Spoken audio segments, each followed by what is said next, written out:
Welcome to the Texas Oil and Gas Podcast, the show dedicated to bring you the news from the oil patch deep in the heart of Texas. With your We're back with the Texas Oil and Gas Podcast. This is episode 133. I'm your host, Josh Shelton, my friend and co-host, Ryan Ray. Ryan, it's been a great week of reviews, man. We've gotten one good review after another. Nate is going in the lake, and we need to get more good reviews. 1. 18 more to be specific. No, I don't. Yes. Yes. We do. Good. Yes. No, we're not We're good. We're not good yet. Not Actually, as all we're well. so good. We've ordered Nathan Phelps 2020 Polar Plunge stickers. They are in my hands. I'll put a picture on Instagram, LinkedIn, wherever. If you want one, to send us a screenshot of your 5-star review. I'm sure we'll have some extras. Just send me an email, ryan@go2.com. I'll give them away till we run out. But we don't have Ryan, Josh, and Nate Polar Plunge. We just have Nathan Phelps. So we'd had to get more. The budget doesn't have room for those stickers. They're like $15 or something. We don't have the budget for that. Listeners, I don't make a lot of money, and I want a Christmas present. And that Christmas present is a wet Josh Shelton. Oh, well, in that case, yeah, I agree. Let's lower the bar. 210. Josh goes in the lake. I agree. Nate, I can work with you on that. we're going backwards and we're getting all flip-flop. Look, the smart one is not going in the lake, all right? The smart host, the enunciator is being the adult dry. in the room carries with it an extra responsibility, though. Lead Josh. by You have example. to be willing to Lead by example. Exactly. Sacrifice for the good of the show. And I contend that sacrificing for the good of the show in this particular instance means getting wet. I agree, leader. Oh, faithful leader. Oh, man of wisdom. You should do it. We did have 2 reviews come in, Josh, best I can tell. One was interesting and one was obviously genius. Good show from Chicho72. I love Sergio, Chapa, and Josh. Sergio, if you want to be a host on the show, you're welcome to come on. When does the Chronicle start giving us money for the millions of dollars of revenue we send their way? Like, to the editors of the Chronicles, to the Houston Chronicles, I know you guys are worried about random environmental catastrophes that you don't fully understand, but please quit doing that and send us a check. It would be more profit. We would send you so much business. Anyways, morons. But we did have morons would be the editors of the Chronicles, not our wonderful listeners. We did have a great review. And it says, great. Jimmy from Oklahoma.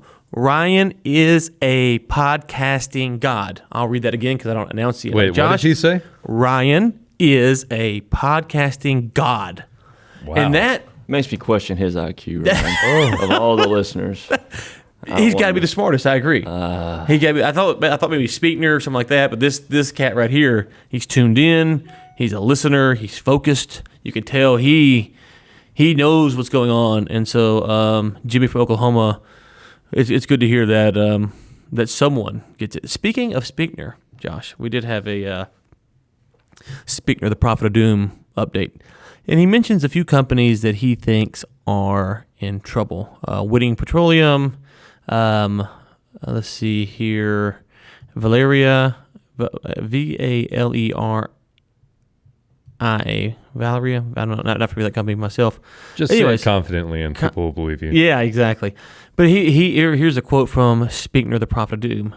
We investors are fed up. Market all-time highs and oil trading like it's inflicted with the Black Death from the 14th century. That's a shot across the bow there, I'm just going to say. Wow. Trump is too narcissistic to see his greatest asset, oil, is not only going to grow his employment he has touted, but will be the cause of reversal just in time for his failed re-election.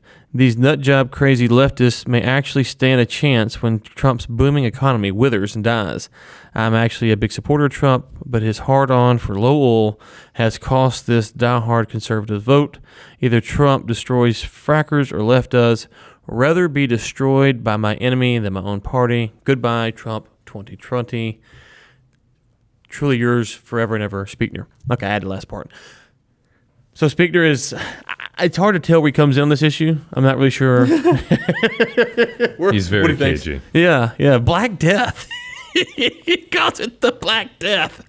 So, and we did have an article that we'll talk about later that came in from Speakner, and a couple things more from Speakner throughout the show. But anyways, we hadn't had a good Speakner, the Prophet of Doom update, but he is in his lair somewhere in parts unknown. basking in whatever it is he basks in, looking at markets and weeping at. I guess he's weeping at all-time highs. That's kind of what I got. Like, he's mad about all-time highs because he's not making money. I don't know. Anyway, so it was. Anyways, we'll have some more Speakner stuff throughout the show.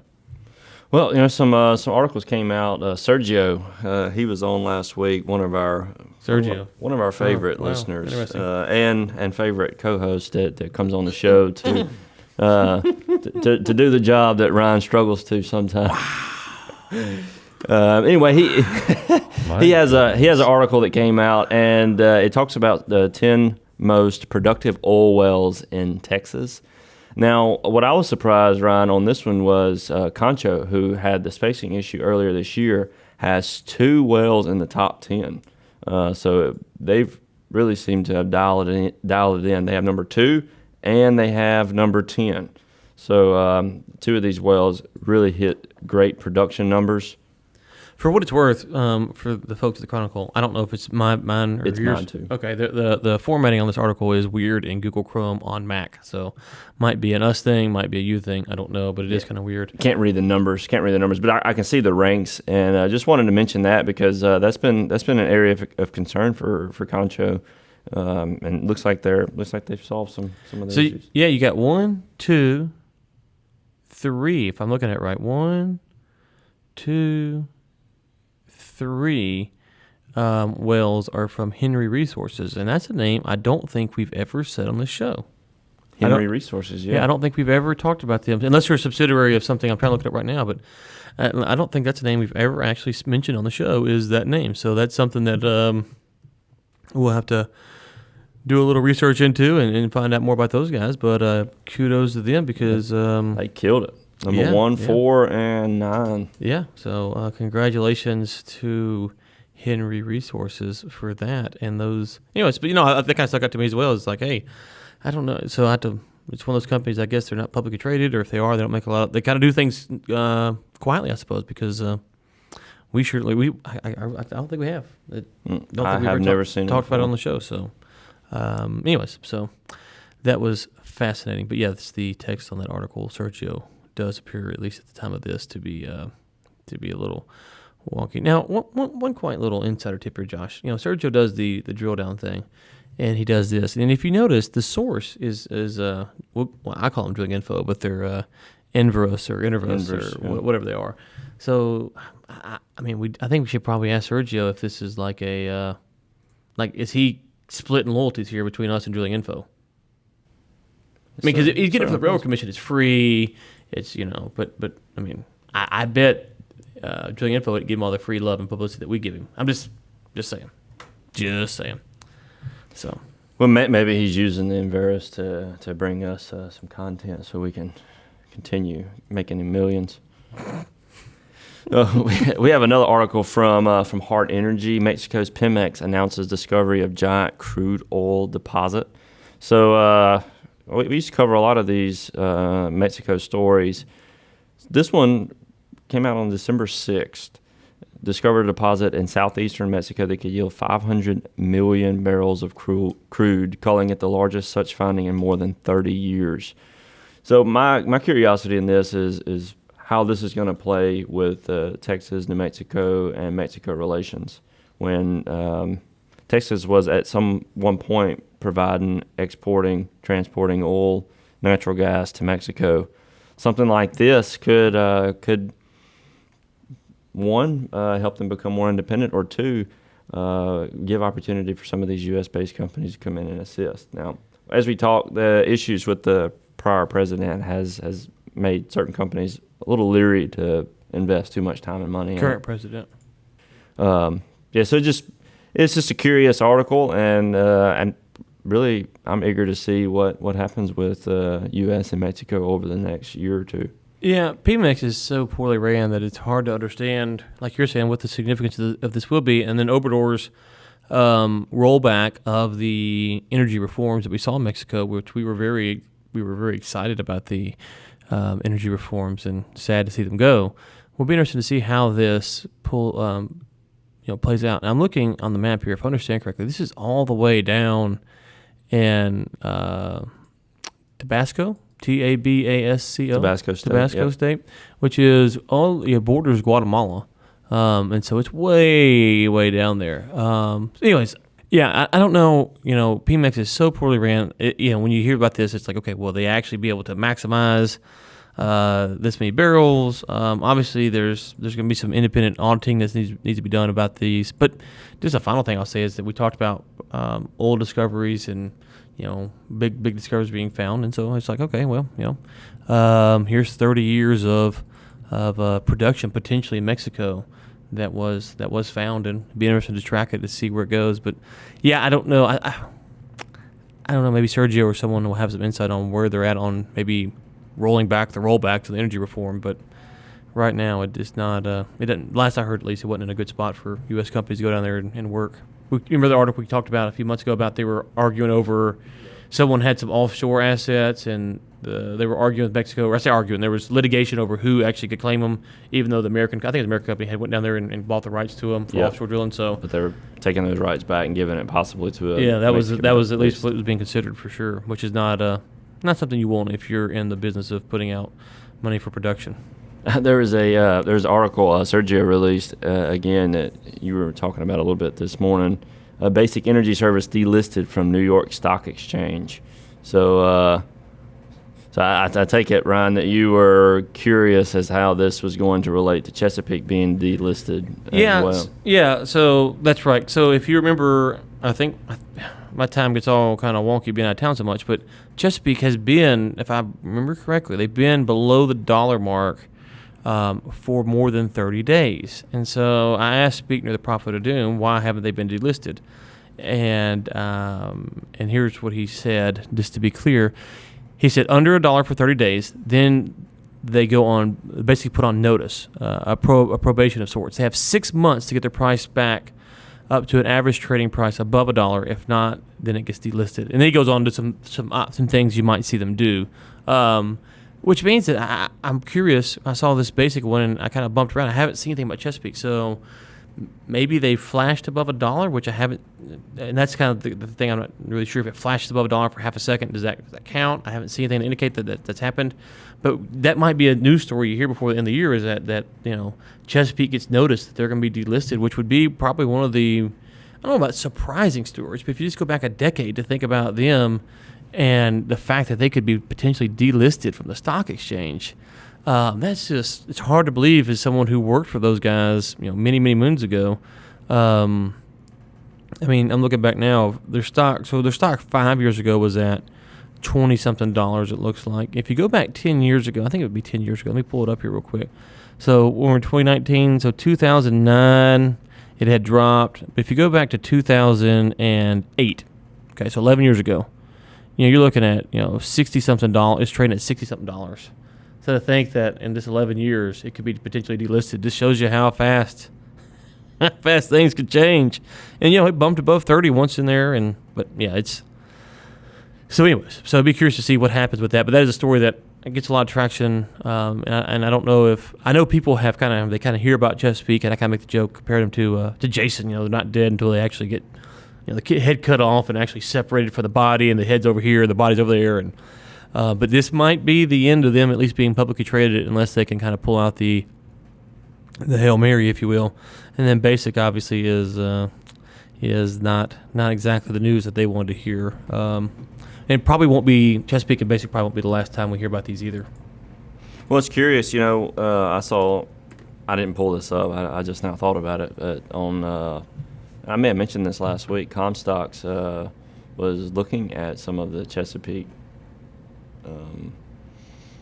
resources to possibly go in and purchase. So that would be one thing to keep an eye on.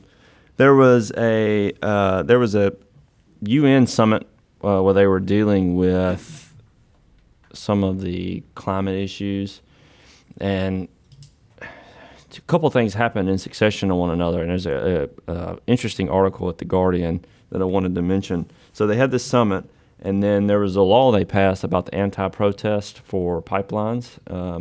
Really anything dealing with oil and gas. There were certain parameters that were, I guess, ratcheted up a little bit as far as severity on what would happen to these protesters if they got into specific situations.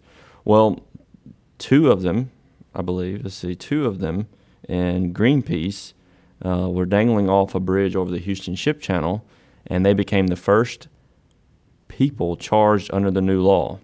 No, it's 24 people. So it's 24 people.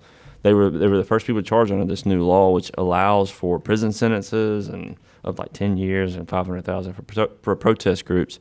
So it makes me wonder if this is going to give certain optics for the industry. Is this going to be a thing where we're going to successfully push protests away from these dangerous zones, or is this going to bring more protesters? I mean, what are your thoughts on that, Ryan? Yeah, and so we'll link to the article that Josh is referring to in the show notes, and then also if you go in there, it mentions there's a hyperlink. It says that's in red, became the first people charged. You go to that, that's kind of where I'm at right now. And one of the things that's interesting is, so when this law is being talked about, we ask, why can't you just charge them under trespassing laws now? Like, that seems to be simple. Now, I don't know if trespassing is considered dangling yourself from a bridge, but I would assume that that's the case. Here's the problem. And we said that trespassing is a crime, and we're not making excuses for that. The things that we were concerned about would be kind of fringe things that they use this law to enforce. On the flip side, though, Josh, it's really weird because this is the attorney for Greenpeace, and Nicole Debord. This arrest didn't have to happen, she said. The protest was scheduled to end at a certain time, and if law enforcement had just let the protesters be, they'd have ultimately just ended the protest and everyone would have walked away. Now, which is really an astonishing thing to say. You have people hanging from a bridge. I mean, like, it wasn't like they were walking on the, like let's assume the bridge has a sidewalk, which I don't know if it does or not. Let's assume it has a sidewalk, and they're walking up and down with the sign, and they throw them out, they were dangling themselves from the bridge. So, I mean, it's really hard to be sympathetic to anything here because what do you want them to do? Now, if I understand correctly, it does say, didn't it say that it shuts down parts of the port, right? Okay, so this is where, trying to be fair, you go, okay, if the ships have the legal right to come up through the port and you are stopping them, then the law about all this new law shouldn't really be relevant. There's a sense in which you could argue that the protesters should be held responsible for damages to these companies. Like, that to me would be the more appropriate thing. Like, okay, if you want to protest, that's fine, but if they're conducting proper business, they're not violating the law, and you're costing them money, then the damages should be paid out. I mean, the prison time is kind of irrelevant. The damages is what's actually the more appropriate thing. So, it will be the first time, but it's really kind of a unique case because, I mean, do you think they should just let them hang there all day? And then I don't even know how you could think that's proper. Yeah, I don't understand that, and it seems to me that, I mean, that the activities, I mean, would that classify as trespassing though? I mean, would that have been sufficient to? I mean, and I'm kind of halfway joking here, but you guys think through this some. They're lucky that the FBI didn't charge them with some kind of terrorist deal. They're under a bridge, they're hanging from a rope. Obviously, they probably could have reduced the charges later, but they could have probably really brought some wonky charges on them because of the way they were protesting. So the new law might be the savior, but again, I mean, a serious question: should the punishment here be more to do with loss, with the damages for loss of profit, because you're blocking the channel? That to me would be the thing. And the final thing I'll say is, what if one of these people fell and died? Do you think the family of the bridge owner, the city or the port or whoever it is, would sue them? Or if a ship hits the person? So it has. I think trespassing is an easy case here. The new law, but anyways, there's a lot of stuff that goes into this. It's like, well, I mean, okay, if you want to protest it, then you have a right to protest. It seems to be clear, but where you can protest is not. That's not up for debate. You can't come into my kitchen and protest me cooking a steak. That's not doable. Yeah. So what's really going to be interesting is how all of these things in the public perception is going to play into how oil and gas is viewed. And I think Texas seems to be relatively safe. There's an article I may have put it in here about Colorado, possibly New Mexico, and how some of these things are going to play into that perception. But some of the numbers they put here was fossil fuels needs to be reduced by 40%, and right now the United States is upping their production and their it says oil and gas is forecast to rise by 25% over the next decade. So this article really paints a dismal picture and says the United States is being irresponsible with fossil fuels in the way that we're growing faster than probably any other country in the world right now with our production of fossil fuels. And so this is using the opportunity of some of these protests to paint a narrative, paint a picture. So it's definitely going to be interesting to watch. I think it's pretty clear cut, though, that what they're doing seems to be unreasonable and dropping the guys over the bridge and dangling them out there so that the ships can't pass. And I think that's what they're doing, right? They're hanging on something. Yeah, like some kind of rope. It looks like for the picture. And the ships can't get in. That's what I'm saying. That's what I'm saying. Like that should be law. You should be the company should be able to sue them for damages. Yep. Whatever the delay in time is. Yeah, whatever that is, because you could monetize that in some way. And so, that protest, even if we disagree with what you're protesting for, but you can't protest anywhere you want. You cannot come to my house and protest as a vegan that you're mad and cook at a steak. You just don't have that. You don't have that right, thankfully, or you'd be at my house quite often.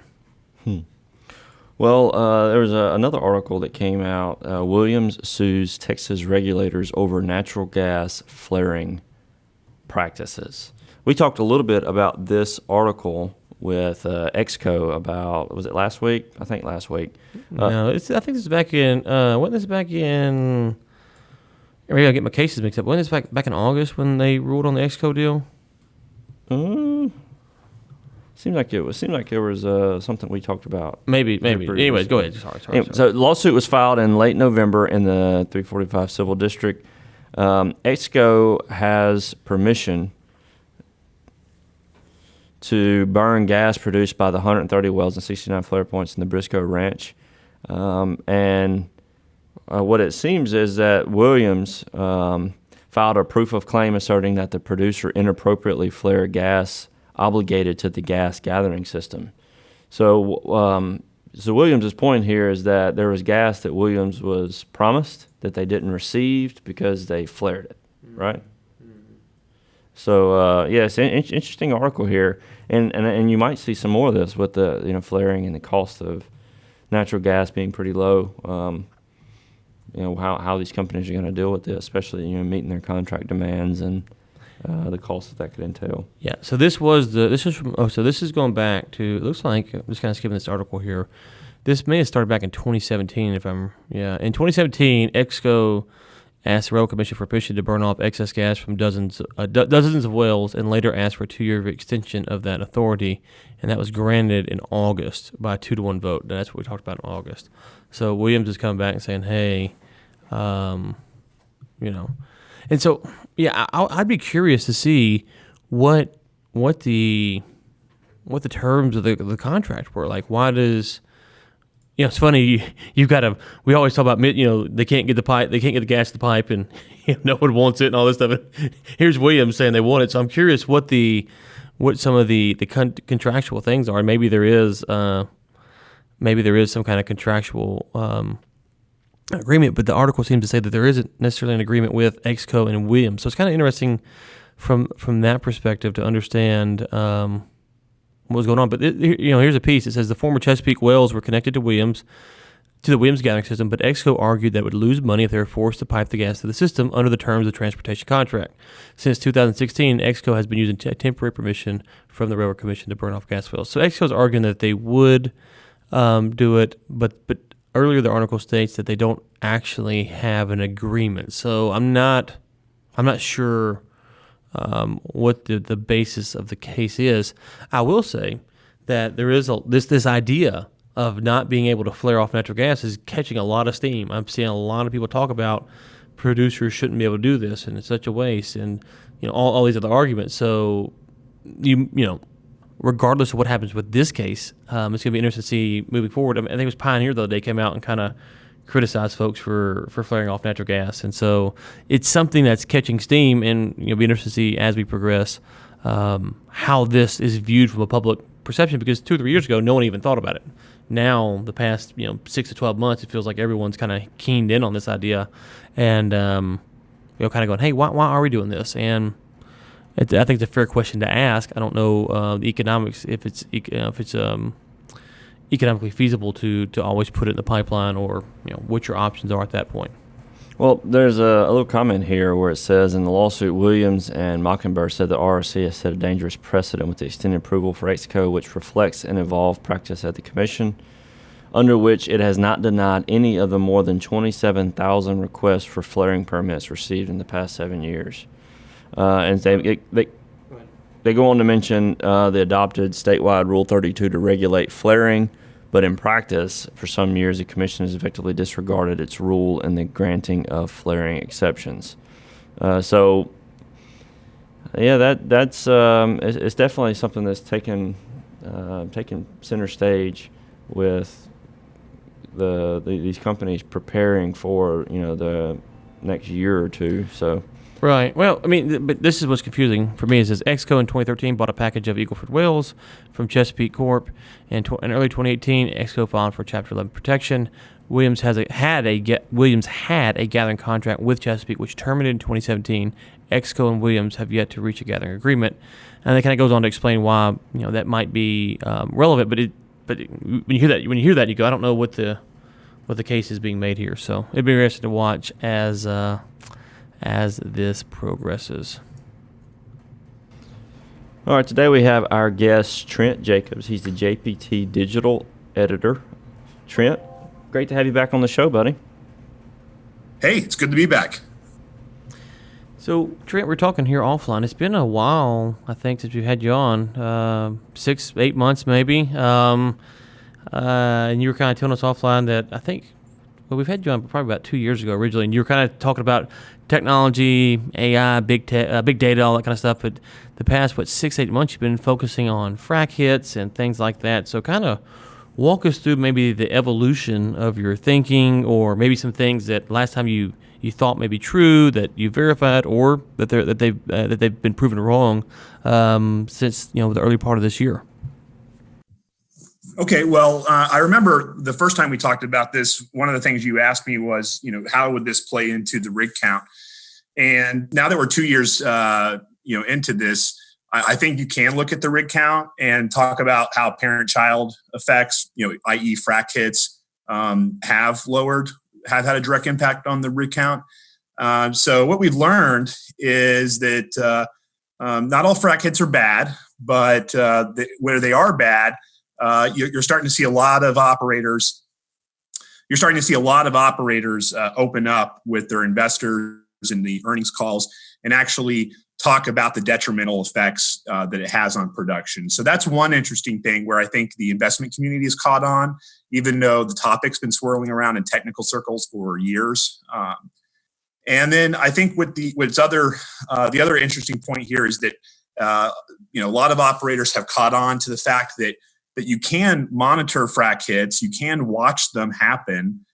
This was not something that was prioritized just 2 or 3 years ago, but today it is a priority. So wherever you see a big systemic problem or issue, you definitely see in the oil field a new line of businesses come out, especially from the oilfield services group.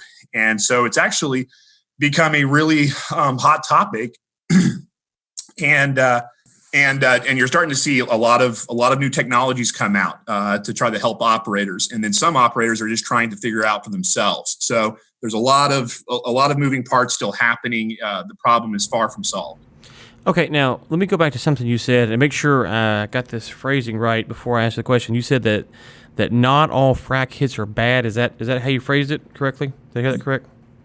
Yeah, we use frac hits as a monolithic term. Right. Some of the technical community actually want to call them fracture-driven interactions, just to remove the negative connotation that seems to always come with frac hits. But yes, in certain cases, there have been reports. You can go through the technical literature and find case studies where a frac hit actually improved production. Okay, so my question, and this is going to be kind of the dumb question here. I'm not a technical guy. You know this far better than I do. Is there any? You said that that there's been cases where it's improved production. Was that strategic or was that luck, or do we know why most of them are bad, maybe, but some of them are good? Is there any? Do we have any insight on why that some of them might be better than others, if you will? So it looks like geology really plays a role here. So depending on which side of the Eagleford you might be on, then you might see different results from frac hits. Same goes for the Bakken. Same goes for the Permian. Where they are beneficial, I would hesitate to say that these are strategically, done or carried out for this purpose. The other way to look at it is if they're not bad, you don't have to worry about them as much. So there's cases in the Permian where people have learned, well, I take the frac hit, but all I get is water. I don't get sand in my parent wellbore. That cost about $200,000 to $400,000 to clean out in most cases. So all I get is water, and that means for 2 weeks or a week maybe, I pump out water and then I go back to oil. So in that case, that frac hit, knowing that it wasn't necessarily that bad to your EUR, that allows you to keep pumping at the rate that you want to. So you get to frac the new wells the way you want without suffering big negative consequences. So in a way, you could actually look at that where they're benign and say they're good because they let me do what I want. But again, I would stress that in most cases, people aren't trying to have frac hits, trying to reactivate something. It's in the early days, it was pretty much dumb luck that you would get increased production from a frac hit. Sure. And one of the other themes, and I'm curious if this ties into some of the research you've been doing, is we've been chasing the show. And I think it was David Blackman who first threw this out there. He said something to the effect of that when you're dealing with fracking, horizontal drilling, it's different than conventional. And what he meant was, or what he went on to say at least, was that the skill of the team is far more important when you talk about fracking wells compared to conventional wells. Have you examined that thesis, and does that tie into the frac hits? Are you finding maybe the more skilled producers, if you will, have less frac hits compared to producers who don't have as much skill or talent, background, or however you want to phrase that? Yeah, it's a good question, actually. I think that the companies who have been focusing a lot of energy on frac hits and sort of just researching what they are, how they happen, what can be done about them. Those folks are clearly leading the discussion in the industry.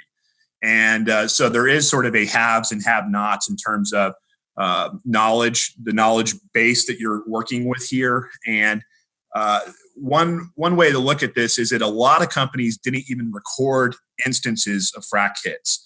And that went on for years. And then you look at other companies who did. Devon really stands out in this regard. They've recorded thousands of frac hits. They have a library of these things. So small and mid cap guys, those are the ones who are actually just now building those libraries. And there's a big data problem out in the patch with completions data. So a lot of people are starting from scratch. And but the people who have been studying this for years versus just 1 year, they really are coming up with interesting solutions. I say right now, most of it centers around diagnostics. Can I just see the frac hit? Can I see it form? Do I know how much water and sand it took for the frac hit to occur?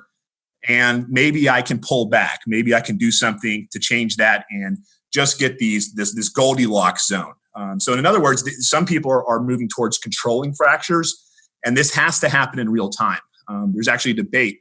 Can we pre-plan all this, or do we have to watch the frac hits in real time where the fractures are going and then make changes either during the stage or after the stage? So that's one little debate happening in the field.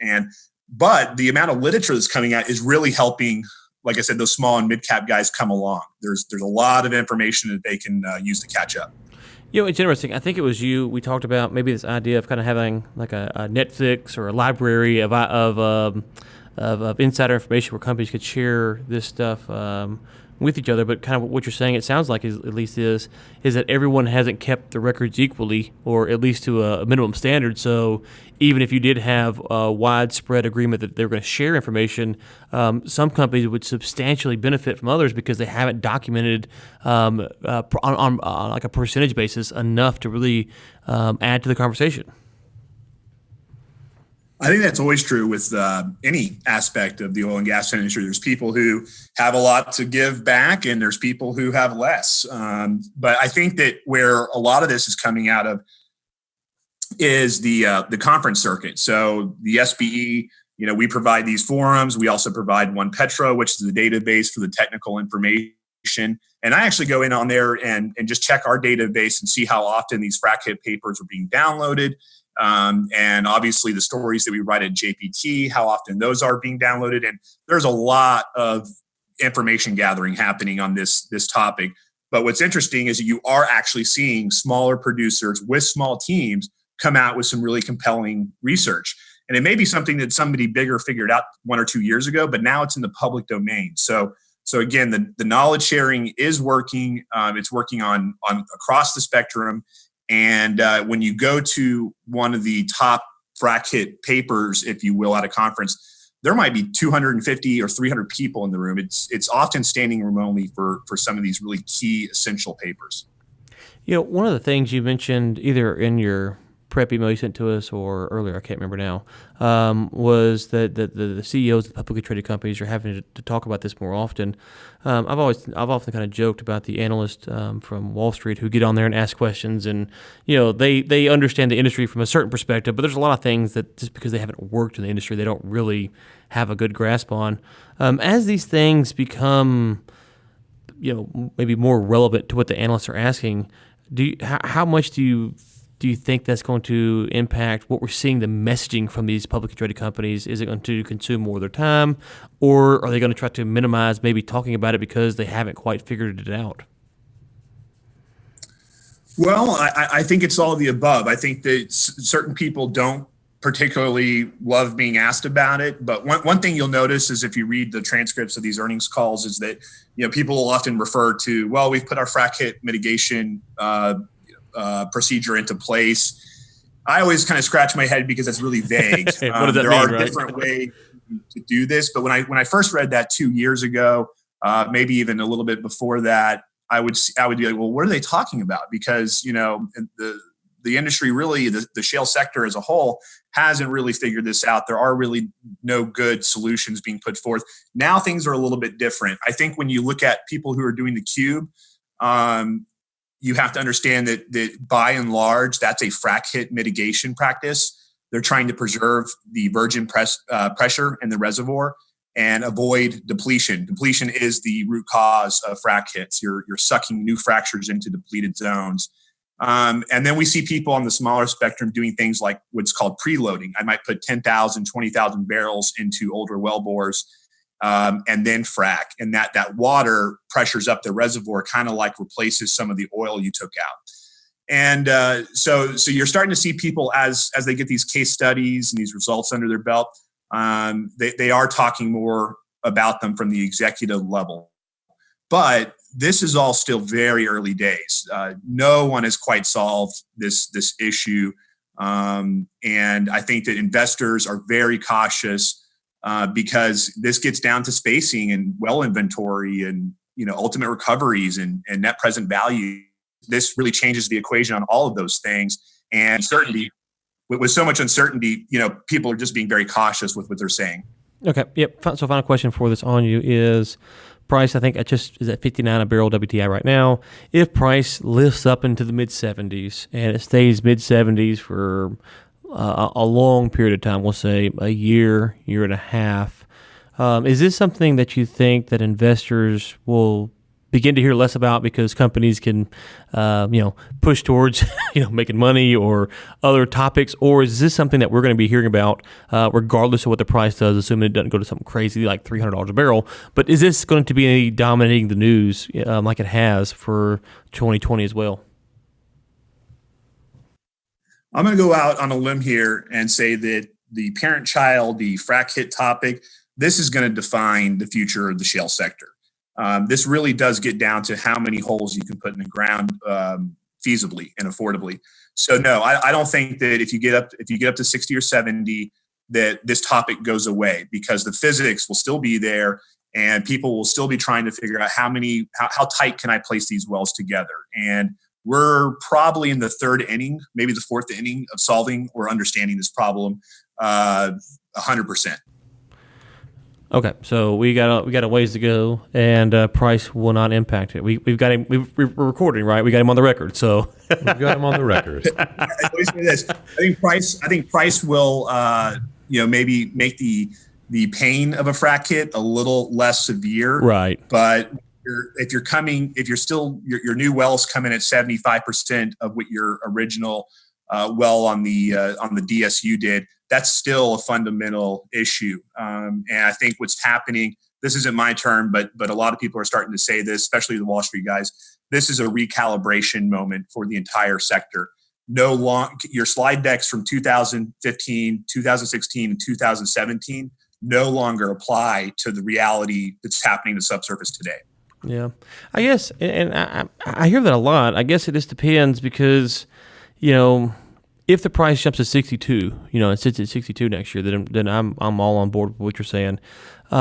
If we had a higher jump, which I'm not saying it will, but if it jumps to 85 and it sits to 85 for a long period of time, I'm not sure I'm willing to buy in that Wall Street is committed as they're saying right now. So I guess Wall Street's looking at the producers saying, hey, you guys need to prove yourself to me. I'm looking at Wall Street saying, let me get some high prices before I believe that you guys aren't going to start funneling money back this way as well. So I'm not sure I'm quite buying into their messaging, because it's easy to kind of put the pressure on folks when the prices are low. But I'm curious if we hit a mid to high 80 price for a long period of time. I don't think we will, but if Wall Street would back off on some of that rhetoric. But obviously that's probably not going to happen, so we won't know. But listen, since you've came on last time, I think you or the folks over at the JPT have a podcast going on, or what all you guys got going on there that we need to plug and promote? Yeah, we are the competition now, so watch out for us.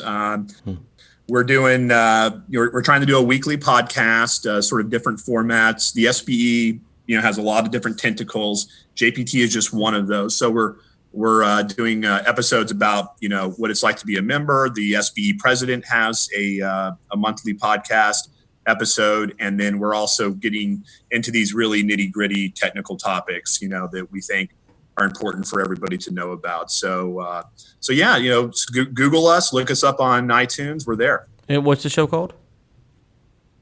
Right now, we are called the SPE Podcast. Okay, SPE Podcast. So, very literal. You can't miss us. We'll link to that in the show notes. And, we were joking earlier that we keep the Houston Chronicle alive with, Sergio Chapa sending him all this traffic. So we'll send over, I think we got 3 listeners, so we'll send one of them over to you guys. And so, you can have 1/3 of our listenership. Yeah. How about that? Okay, great. And tell your listener, follow me on LinkedIn too. We're having a lot of good dialogue about the stories, the reports that we put together. So you'll find me there, and you'll find the podcast episodes there as well. Okay. Well, Trent, it was good to have you on before the year closes out. We'll link to all your stuff in the show notes. Thank you, sir, for coming on, and we'll talk to you next time. Hey, thank you. Thanks, Ryan. Thanks again to Trent Jacobs for coming on the show today. It was great digging into some of his insights into the industry. Ryan, to wrap things up, the Texas Roundup, we have a couple of things I wanted to hit. The first thing was China is set to launch a $105 billion oil and gas pipeline firm. We talked a little bit about the Russia-China deal that was made. So this is a reference specifically to a pipeline firm that China is looking to start operating. So China's making some moves. I'm curious to see if that firm is going to be active in the U.S. Are they trying to do anything over here with pipelines? So I'm sure there's some ways that could apply to our industry, but something to keep an eye on. Ryan, I know you're following China stuff pretty avidly, so something to keep an eye on there. Yeah, this is a story that's I had to go back. I'm kind of looking at skipping through here, but yeah, I'm curious. So this is going to happen today, I suppose, right? So, It'd be interesting to see what's going on. I've heard of some other Chinese stuff. I'm not sure exactly familiar with this one. So, well, another article: Kinder Morgan plans to spend $2.4 billion on expansion projects in 2020. So that's a sizable investment they're making. And the last but not least, average apartment rent in Midland is down $70 since June. So this is something a key market to always keep an eye on in the Midland area, and says it's down by more than $70. So that's pretty significant. yep. And final thing is, Josh, we have some holiday shirts, Christmas shirts coming out. Be on LinkedIn. We did not get any printed out, so they're print on demand, so we cannot control anything other than put them up there.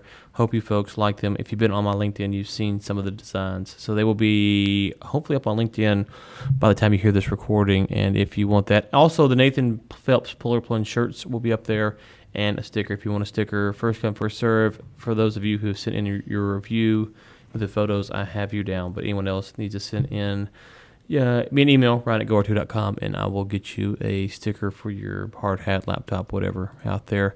Josh, it is good to be back. Just a few shows remaining in 2020. Listeners, thank you so much. Hope you had it wasn't Thanksgiving last week, was it? Week before last. Week before last, wow. Okay. Hope 2 weeks ago you had a great Thanksgiving. What was last week? Wasn't there something last week? Last week was the week after Thanksgiving. Yeah. Let's call it recovery week. Yeah, hope you had a good recovery week. Hope you had a good recovery week. And shout out to our boy, Will. Will works with us at R/Square Global, been on the show before. He had his 17th baby last week, I believe. What a stud. Little Sable Grace. And so, congratulations to Will. Thank you so much for tuning in. And until next time, keep